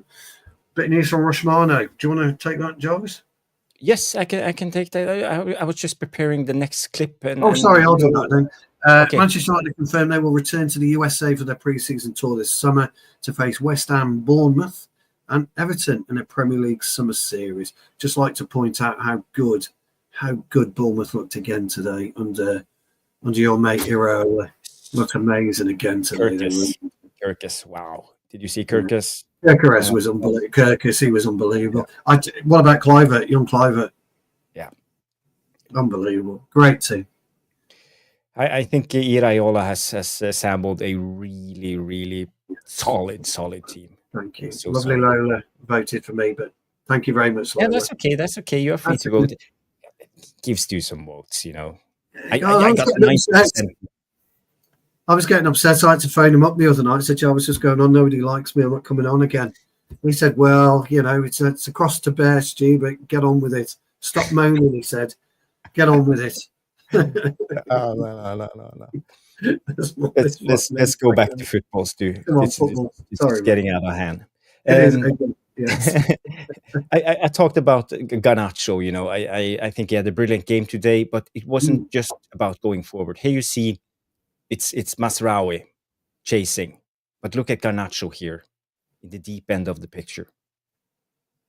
Yeah, he's not moping around. He's taking the defensive job, getting into position, looking around, and he's not a luxury player anymore. Look at him going into a tackle, winning the ball, and going straight out to attack again, taking the foul. So Garnacho really impressed me today. Yeah, there's a nice bit of play there. He briefly loses his man, but he's not a defender, Garnacho. So that's but also, did you see who else was across there? Oh, good old mate Joshua Zirkzee. He was over there as well. Let's go back. But his run, Garnacho's run and awareness is brilliant. Yeah. And you see Josh Zirkzee is all the way up here. Yeah. And this is what football is all about. If you want to win games, you have to track back. You got to work. You have to do the job. Zirkzee starts to come in now. Look. Starts with the press. Garnacho then loses his man briefly, but Ligt picks him up. Yeah. But I think he communicates with Ligt. He did, yeah. Well, probably Ligt the other way. Probably Dalot the other way, to be honest, Jarvis, but it doesn't really matter anyway. And then he sets himself for the tackle. Look where Xerxes is, bless him. Yeah. You gotta, you've got to like that. Again, people forget that. They forget that part of the game. So it's a great clip, that pal. Really, really, really good clip. So again, if Garnacho can do this, and he's here's our new right winger. Backs you up. I like Garnacho's attitude today. Will we see it going forward if he sucks again? If substituted, he needs to be consistent in this regard, also as well as his gameplay. I agree with that. Do you know what I also think, Jarvis? No, I think you're absolutely right. Garnacho right. Ahmad left when he comes back, because I think Ahmad's due back in training, isn't he? Or is he out for a while still? I can't remember. I didn't see the press conference. Yeah. The next clip, I don't want to play it because it's a close-up. It's in the twilight zone of what we can do. So I will just show you this, and we can just see the pictures. Okay. This was the instance when Garnacho tracked back, and here you see, I think it's Merino. It is Merino. Yeah. Look at his foot. What is he doing? He's doing this on purpose, 100%. Yeah, he is, yeah. He's down, stomping his foot down on Garnacho's ankle. Yeah. And you see he applies pressure. Yeah. So for me, I think why didn't we the VAR look at this? So yeah, look, I think I thought it was a nasty challenge anyway. I thought Merino got away with a couple today, if I'm being honest. Garnacho's position doesn't really help the referee. From the way that Anthony telling but you're not allowed to do that anyway. You can't stop him even though he's on the ground. But VAR, I think the ref's got to have given see it or something. I can't remember, but it's a terrible challenge. Merino might get actually punished retrospectively. But why didn't VAR intervene? Because if they make the referee look at this, as Dan P is pointing out, it's a straight red. Yeah, it's a straight red. Yeah, it's a stamp. Yeah, it's you can't even say he's going for the ball, because if you look where the ball's always been behind Garnacho, so he's not even going for the ball. So it's I'm not defending it at all. You can't. Yeah, and Boxing Straight agreeing. He said, yes, Jarvis, awful challenge from Merino. That's a danger. It's dangerous. Yeah, and why it wasn't punished, it baffles me that the VAR. Remember the Drogo situation? Yeah. It shouldn't be that hard. They are like five guys sitting there watching on monitors. The problem is, Jarvis, there's no answer to it, is it? Because nothing was done. So there's no answer as to why. If it had been the other way around, we'd have been sent off. Garnacho would have been sent off. We know that. But Dan P makes a good point here. Say, in the past, our players would have surrounded the ref or opponent. Where's the unity? Well, there isn't. I mean, you've got Casemiro there, Jarvis. You can clearly see what's happening. Why isn't he shoulder arming Merino off? Why isn't he getting rid of Merino? Why isn't he coming pushing him in the back? And then, when the ref comes to him, he's standing on his fucking ankle, for Christ's sake. Yeah. Why isn't he doing that? And he doesn't do it. You've got to, protect your players. It's a terrible position anyway, because the way Garnacho is. But you see, he doesn't move his foot. The ball is laying in the same place all the time. No, the ball hasn't moved. Yeah, the ball hasn't moved. Yeah. So Merino has nothing to blame it upon. No. He knows what he's doing. Merino does, absolutely. He knows exactly what he's doing, and he's got away with it. Yeah. And he applies pressure too. He's doing it on purpose. And it pisses me off. It's a nasty tackle, that, mate. Yeah, it is. It's a nasty tackle. It's a nasty tackle. Not even a tackle. Not even a tackle. Oh, Lolly Lola comes in and says, love the green. Oh, I forgot because I had the green on for the protest show, but I can put on the red. Go back to default. It was nice, the green, Jarvis. It was nice, the green. It's the United channel. I want to be like... Yeah, well, we are green and yellow. We are. Green and gold. I have some green and yellow behind me today also. We have green and gold as well. There's nothing wrong with that green, pal. But I know what you mean. Yep. Nothing wrong with the green, but I know what you mean. You know what you mean. That's my game. That's my game show host voice. Penalty to Liverpool. Well, Mo Salah is the captain of my... Well, that would have been a penalty. Yeah, absolutely. Yeah. Yep, yeah. Keith Hackett would have red carded him. Well, we're trying to get... Next time Keith comes on, I will remind me. Let's bring up we're hoping to have Keith in the next week or two. And we're hoping to have a surprise in the foreseeable future as well for you, but we'll keep that under wraps. And Danny B comes in, by the way. Any of our players, that'd be a red. Absolutely. I totally agree with that. I just do. Yeah. But I think Arsenal was lucky. They got away with one.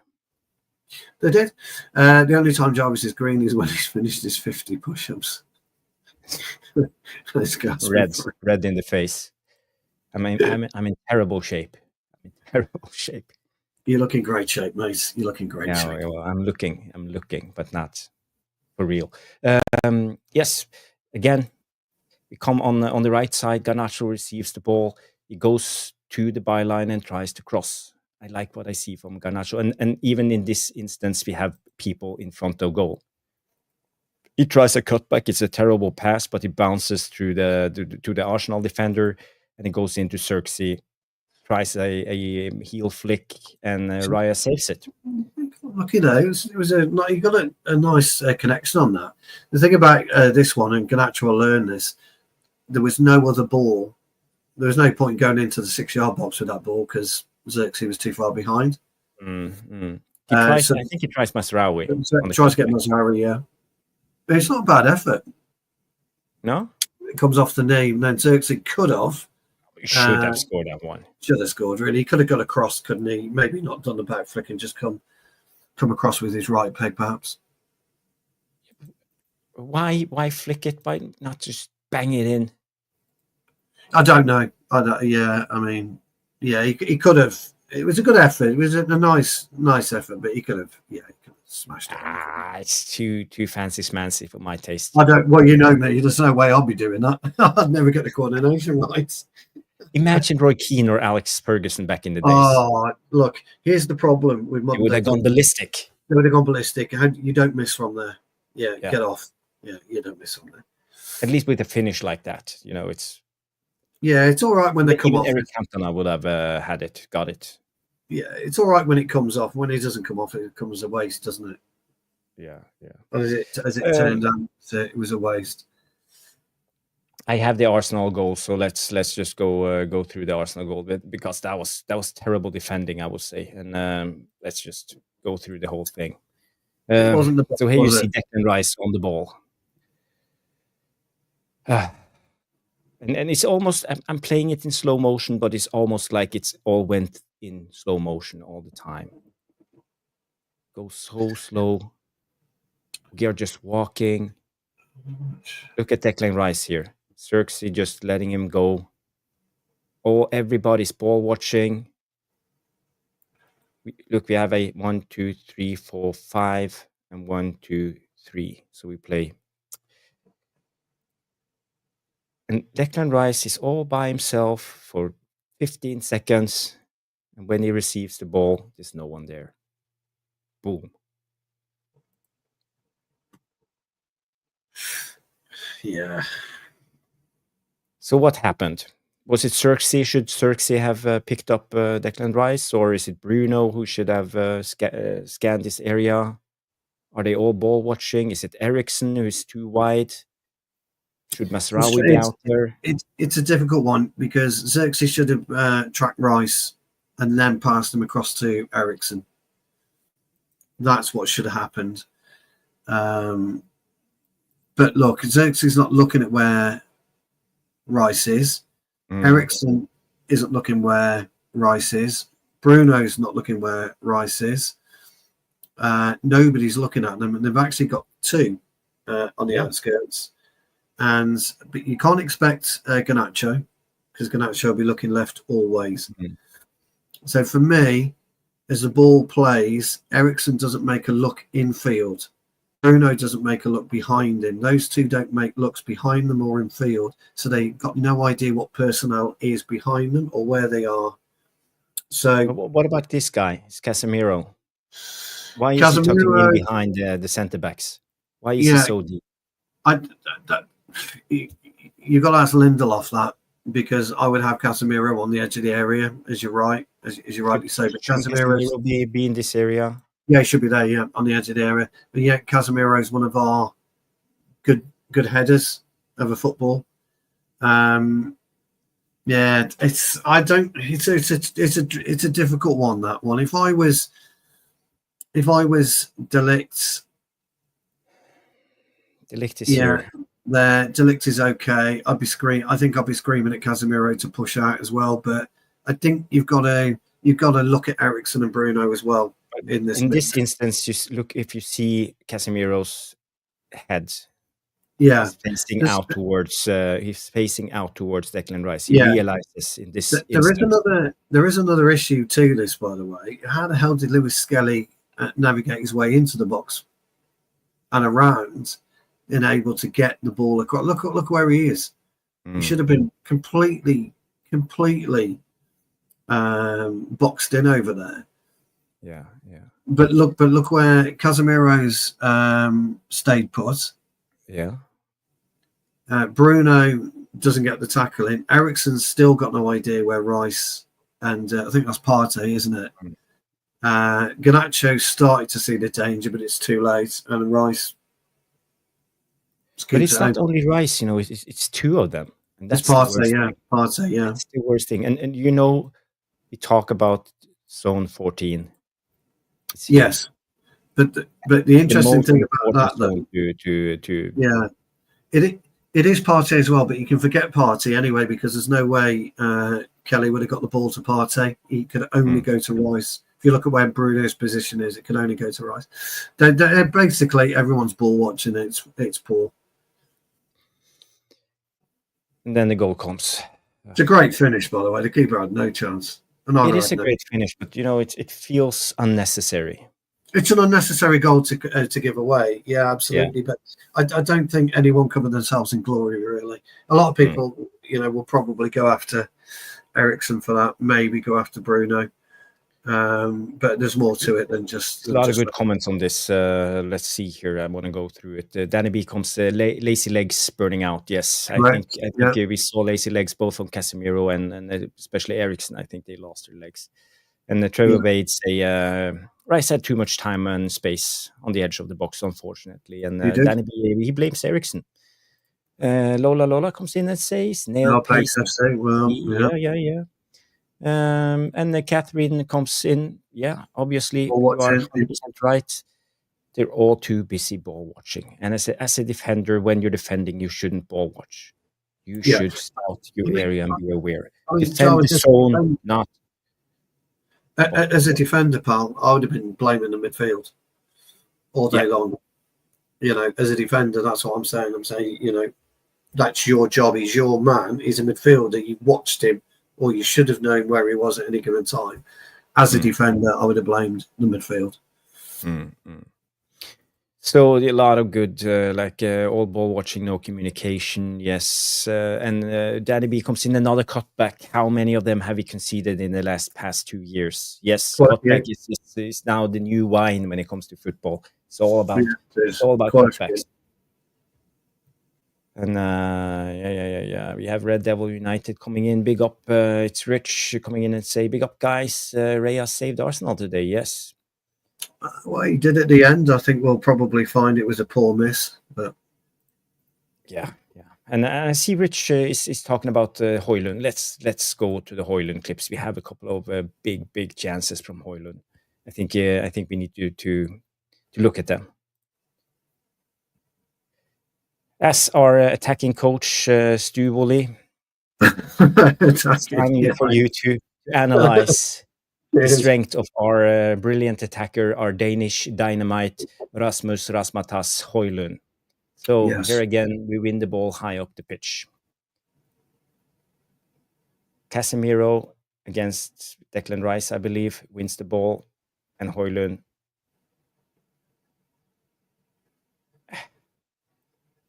It's Declan Rice actually who's on the tackle. Look at it, celebrating. Tackle. Yeah, it's a good tackle, but let me tell you something about it. If you play that right again, if you watch let's go down 0.25 speed, and I'm no striker. Okay, I'm no striker. But if you watch what happens here, watch when the ball goes across. Left foot, bang. No, just hit the fucking football. Yeah. Don't touch it. Why use an extra touch? Don't do it. Just hit the ball. You don't need to go in front of goal. You hit the ball first time, you score. I guarantee you know.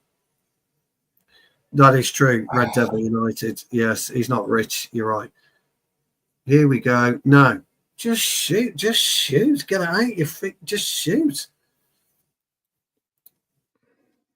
That's all you can do, Jarvis. All you can do is just shoot. You take a touch, then Rice or wherever it is comes in and clears. Yes. He thinks it's a great tackle. I think you've allowed him to do it. Oh, one other thing, by the way. Højlund would have known where he is. Get hold of his shirt. Stop him. Do something. Of course. Obviously, Højlund knows where he is. Exactly. They are in contact. He's got in front of him. Stop it there. Why does it take all that time? Yeah, he's got in front of him. You know, the idea is to get directly in front of your defender, so your defender cannot do that. Oh, it's terrible. The more I watch it, the more angry I get. I can't see it. Richard just says it gets worse every time you see it. Yeah. So we should have buried it. I'm sorry. Should have buried that one. The other one, which I know you're going to show, a bit more difficult. Yeah, but again, if it was Rude on the end of that. Yeah, Rude at least makes the goalkeeper work. Oh, Rude scores that one. Yeah, 100%. Yeah, I'd probably score that one. But you know, as a striker, it's your job to score goals. That's your job. Yeah. You're paid to score goals. And what's the striker doing in training? Banging in goals. He's not working on ball after ball, banging them in. So it gets second nature. It's like I said the other day, Jarvis. Use an empty net. Hit the fucking net. Just hit the net. Strike after strike after strike. Strike. Ball in from the right, first time, sweep. Ball in from the left, first time, sweep. Just no goalkeeper. Just hit the target, score goals. And then you start looking at your angles and your position where you want the ball to land at any one time. Terrible. It's terrible. Terrible. It is. I'm sorry. It's abysmal. Oh, Shoot or Match. I liked Shoot magazine. Lola. I loved Shoot magazine. But I did have Match as well, but Shoot magazine was my favorite. I just want to say I want to calm down a little bit because it gets me rasped up when I look at Højlund. I know. And Boxing Street said, "Shoot, you bloody moron!" He's right. He's right. Imagine Fergie and Keane after that one. You know, it's one thing. It's a Xerxes flick with the heel, but this one, it's. Cameron's got to get him in and say, "What the fuck are you doing?" Yeah. What are you doing? Get any bigger chances than that. No wonder Dalot didn't pass the ball to him last game. You know. Yeah, exactly. Yeah. It's terrible, Jarvis. You can all blame Dalot, but you know who's on the receiving end? Well, exactly. Mr. Immune to scoring goals. Yeah, Mr. Immune to scoring goals. Yeah, that's his name from now on. Mr. Immune. Clear my mind. Yes. I just want to say I saw Routinator coming in and say 58 likes. That's fantastic. Thank you, guys, girls. But if you haven't, it's time for you to smash the like. We need all the likes we can get. There's 131 of you watching on all platforms, and we have 612 subscribers. So we have gained, let's see, 3 more new subscribers during this show. So it's fantastic. If you haven't subscribed, it's time to do that now. Please do. Yes, you want to see the next clip? Now we don't have many clips left, so let's just show the next Højlund chance. Are you out of time, Stu? No, we're good for time. No, I was just making sure that the thingamajig comes up. Yeah. That's good. I'm glad that I have you in the control room with me. Yes. Well, the technique has actually been quite well today. Only problem was the sound, so big up to StreamYard. Thank you.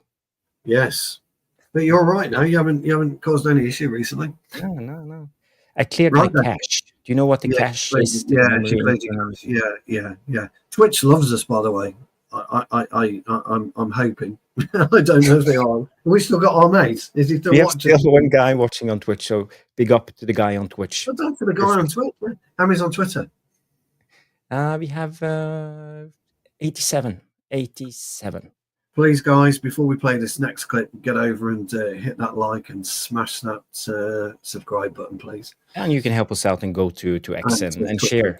That's always brilliant. Helps out immensely. So just press that link I put in the live text and live chat.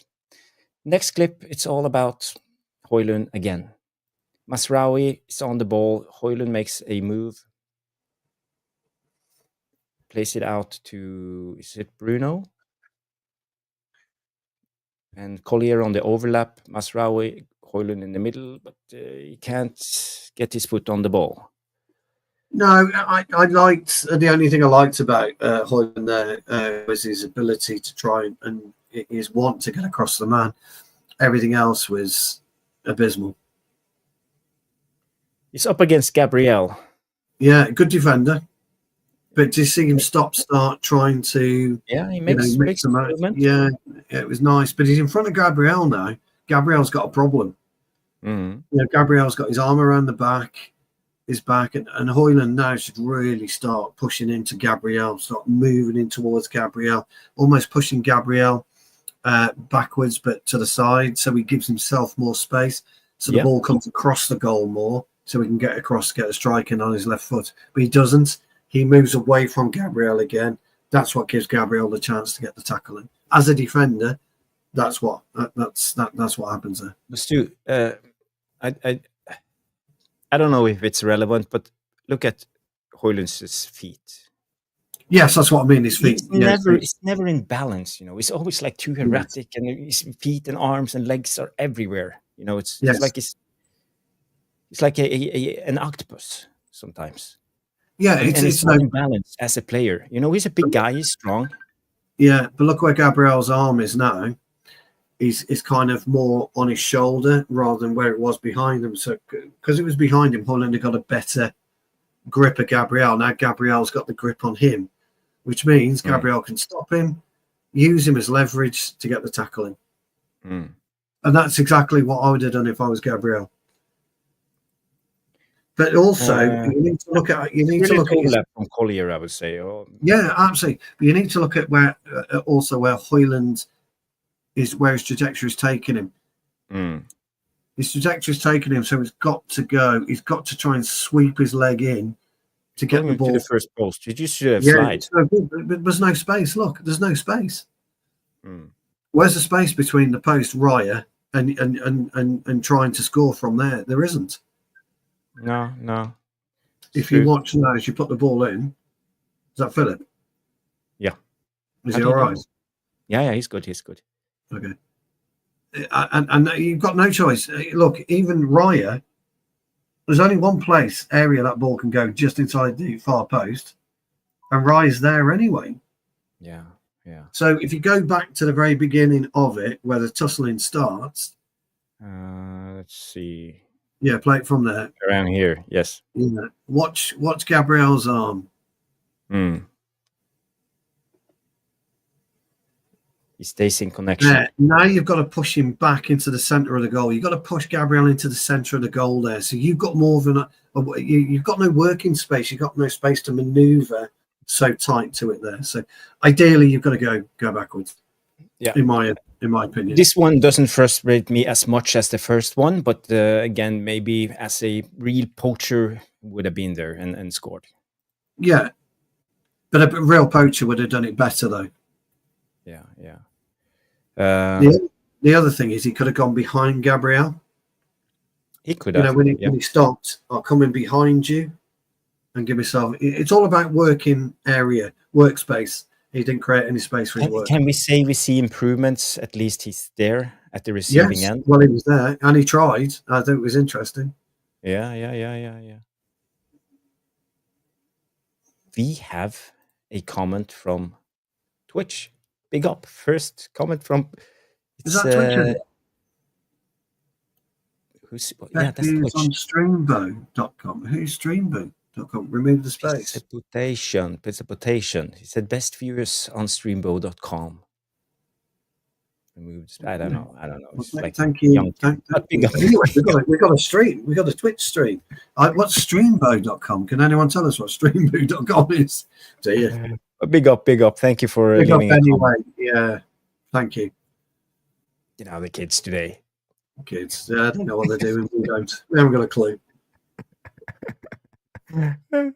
Oh, Trevor says that's a spam comment. Yeah, maybe it is. So our one viewer is a bot. Oh well. We don't know, do we? No, we don't. Bot or scam? Yeah, probably. Yeah, probably one of them. Yeah. Don't click the link. Yes, don't click. Don't click. Yeah, whatever you do, don't click the link. Yeah. Unless it's me or Stu or Rashmano. Yes, please don't click that link. Yeah. Crikey. I don't know if I have much left here. We have one more click. The big chance. Oh, the end, of course. Yeah, the one at the end. Yeah. Yes, the one at the end that should probably be in a goal, but let's have a look. It's Garnacho again going down to the byline. Let's bring it up. Jay can't see no link, but it's okay, Jay. We don't want to see a link. No, we don't want to see a link. No, definitely. So, are we up? Yes, it's up. Yeah, we're up. You see here Garnacho attacking. Yeah, he attacked nicely. Yeah. It's really good, getting that ball in there. Mazraoui. It's a hit and hope cross, but Mazraoui made such a difference there, didn't he? Yeah. And that's a brilliant save from Raya. And another one. And another one. Collier just couldn't get there, could he? Oh, that got my heart pumping. I thought we scored. I thought we won it. Yeah, me too. But it's really good from Garnacho getting that ball in there. It's brilliant from Garnacho, yeah. Absolutely brilliant. I mean, he couldn't do anything more. It was a hit and hope, but I thought Mazraoui was superb here. Mazraoui, yeah. Brilliant. Lovely little turn.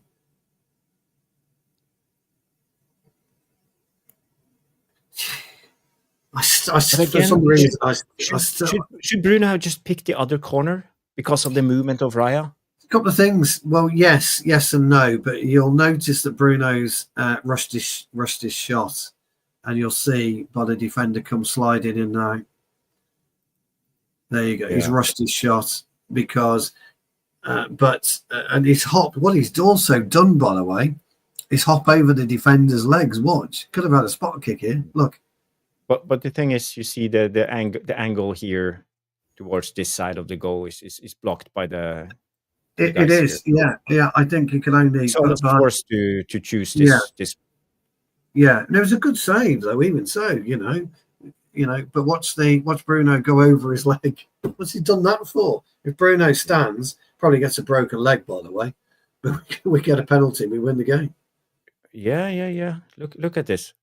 No, look, he tops over the leg. Yeah, It's a brilliant save though by Raya. I mean, Raya from Mazraoui's first chance in the second half. It was a great save on the leg by his leg. So look, Raya's a decent keeper, guys. He's a decent keeper. He is.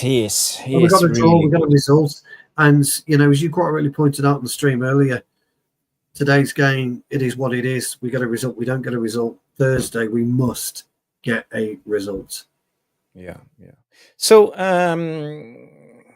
Stu, you can nominate 4 guys for man of the match, and I will make a poll. I will go with Ligt. I will go Ligt? with Mazraoui. Yep, I'll go with Mazraoui. I will go with Garnacho, and I'll go with. I'm torn between Bruno and Xerxes. Bruno probably gets it because of the goal, but I think Xerxes was up there as well. I thought he had a great game, but we'll go with Bruno. Xerxes. So you have Ligt, Mazraoui, Xerxes, and. I was going to go with Bruno. Sorry, Bruno. not Xerxes. Well, what about Garnacho? No, I've gone Garnacho, Ligt, Mazraoui, and Bruno. I was toying between Xerxes. I was toying between Xerxes and okay. I'm starting the poll, so get your votes in. Get your votes in, guys. Guys, do you feel any improvement on a game in general? Small improvements. Yeah, very much so. Garnacho was a big improvement.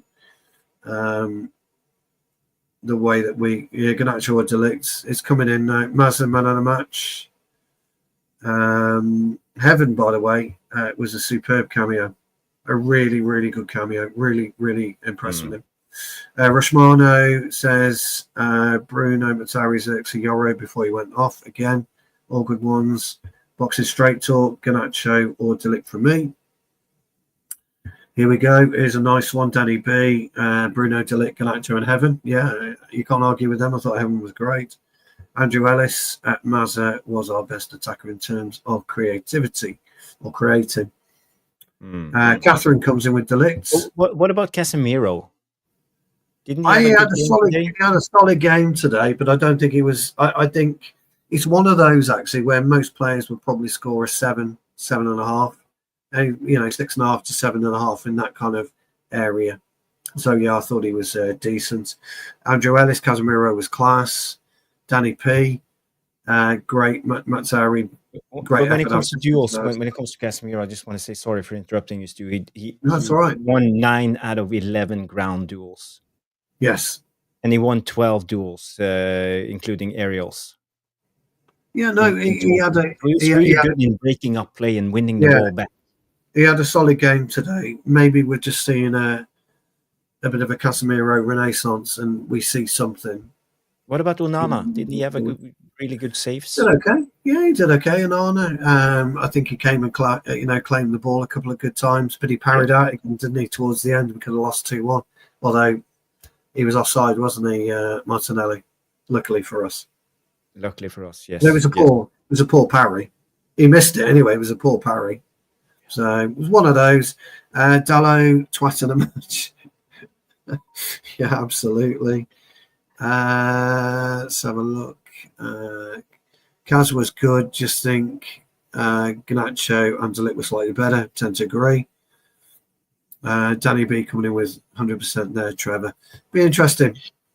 Yeah, we only have 14 votes in man of the match. So let's say I want to wait to get at least 20. So guys, get your votes in on in the poll. Another one for Mazza. Franz comes in with Mazza. Mazraoui. Yeah, it was good. It was good. It's been excellent. Yeah, it's superb. We show up against the teams that are, even though it's our problem. Yeah. We show up against top teams. That's the new Man United. It is. Andrew Ellis wasn't impressed with Onana. Onana's passing was shit and almost led to the opposition almost getting a chance. Onana is a clown getting out of my club. Yeah, well, that's comment. Yeah, it's a comment. It is what it is. You can't necessarily disagree with that. Dalot the donkey, Catherine. We did coin a new phrase, Catherine, a bit earlier in the show called Dalotness. Hashtag Dalotness. So, so moving forwards, anybody with shite, Dalotness. When you lose the ball, he Dalot the ball. He Dalot the ball. He Dalot. He dilly Dalot. Jarvis, he beat me to it. He dilly Dalot. Absolutely. Andrew Ellis, Højlund flop of the match. Maybe we should start a new tradition. flop of the match. Not Flop man of the of match, the yeah, match. we'll do flop of the match, yeah. Let's have a look. What else have we got? Catherine. What else have we got? Danny B. Catherine, not even a donkey. He is a useless mule. Oh, brilliant.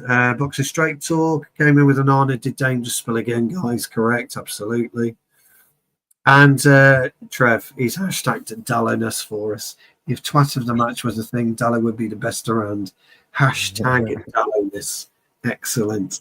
Emmanuel has come in and says, why all this on Onana? He was good today. He saved a Martinelli shot. Come on, guys. He was good. He was good defending in his goal, but it comes to his accuracy on his long balls. I think he had the 3 out all of about opinions, 25 or something. It was terrible. But yeah, Andrew I can't Ellis. complain as long as he doesn't make a mistake and cost us a goal. I'm quite happy with Onana. Yeah, Andrew Ellis, you can't argue with that. Man United fans are the man of the match for their support. Absolutely. Yes. Danny P comes in. That's harsh on hard-working donkeys. And Nathan's right. Nathan Lee Lewis says, hope this performance carries on into Thursday. Totally agree. Yeah. How's the poll looking, pal? Let's go to the poll and end this stream. We have 18 votes. It's the Ligt has 39%, Garnacho 11%, Bruno 6%, and the man of the match officially from Technical Devils is Mazraoui with 44% of the votes. It's a good split though, isn't it? Actually, Ligt, Mazraoui, Garnacho. Okay, Bruno is again. It's maybe Casemiro would have maybe got a bit more, but it's been a great stream, Jarvis. Again, it's been a great stream. We are 1 hour 51 minutes 48 seconds into the stream. It's been a great stream. Thank you everybody for staying tuned for all this time. I see the Mustard jumped in now at the end of the show. We say hoping Rasmus learns a lot from this lesson and comes out scoring for fun next season. Yes, we all do. We all live in hope, but I don't think so. But yeah. We never know with football. Things can turn really quick when it comes to confidence. It plays a big part into the game. Yeah. Danny B, hashtag bench Dalot versus Real Sociedad. Yeah. Trevor Wade, Mazraoui was very energetic today. Oh, crikey. Up and down the pitch. Looked very effective. Yeah, I totally agree. 63 likes from the Vutinator. Thank you very much for all that's liked. Please try and get some likes in. Yes, if you haven't smashed the like now before we end the show. And I think we gotta try to keep the streams under 2 hours. We do. Yeah, we do. Yeah, YouTube, we do. 12 hours to process a stream that's longer than 2 hours. So I want it processed in 30 minutes. So they will start pushing the show out there. So thank you everybody for tuning in. It's been a great stream. Mr. B comes in with a great stream. Thank you, Mr. B. Roshmano comes in with the Glazers out. Yes. Catherine is here. Trevor, J United, Danny B, the Mustard, France, Nathan Lee Lewis, Emmanuel, all of you guys, Andrew Ellis, Lowly Lola, people.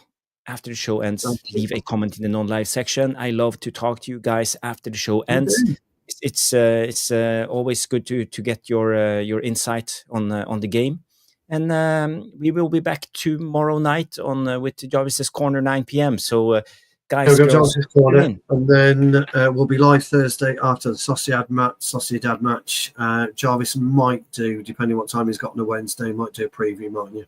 We will see. We'll see. Yeah. I'll be at Footy Wednesday, so I have a busy schedule, so we will see. Yeah. But it's been a brilliant show. Thank you, Stu, for staying put for 2 hours with me, and all of you guys for tuning in. Oh, Neil Driscoll also, big up, shout out to Big Neil. It's been a good day, and it's been a good protest. It was peaceful, and nothing happened, so I'm glad. And they got the message out there, and hopefully there will be a bigger protest next time, and the Glazers and Ineos will feel the pressure. So, and I see Rosmano still protesting. We want Glazers out. We want Glazers out. Yes, I agree. Glazers out.